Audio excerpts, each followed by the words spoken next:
નમસ્કાર મિત્રો, જાણી લઈએ સપ્ટેમ્બર માસના અનાજના જથ્થાની જાણકારી। આપ નવા હો તો ચેનલને સબસ્ક્રાઈબ, લાઇક અને શેર કરજો।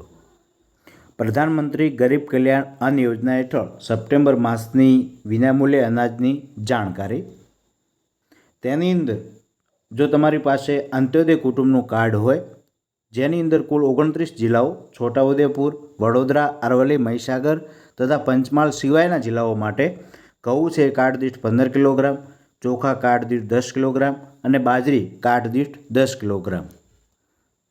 ત્યારબાદ છે જો અગ્રતા ધરાવતા કુટુંબનું કાર્ડ હોય, તેની અંદર 32 જિલ્લાઓ છોટાઉદેપુર તથા વડોદરા સિવાયના, જેની અંદર ઘઉં છે વ્યક્તિ દીઠ 2 કિલોગ્રામ, ચોખા છે વ્યક્તિ દીઠ 1 કિલોગ્રામ અને બાજરી વ્યક્તિ દીઠ 2 કિલોગ્રામ।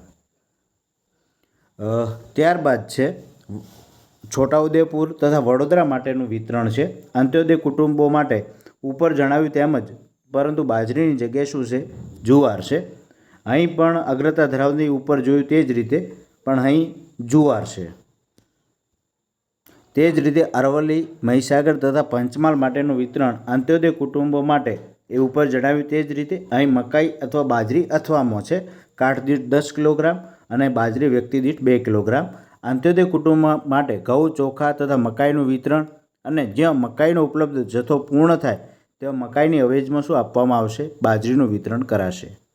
ત્યારબાદ છે તુવેર દાળ એનએફએસએ કુટુંબો માટે કાર્ડ દીઠ 1 કિલોગ્રામ 50 રૂપિયાનો ભાવ, ચણા એનએફએસએ કુટુંબો માટે કાર્ડ દીઠ 1 કિલોગ્રામ 30 રૂપિયાનો ભાવ છે। ખાંડ પણ છે જેનો ભાવ 15 રૂપિયા છે। મીઠું છે એ 1 કિલોગ્રામ જેનો ભાવ છે 1 રૂપિયા।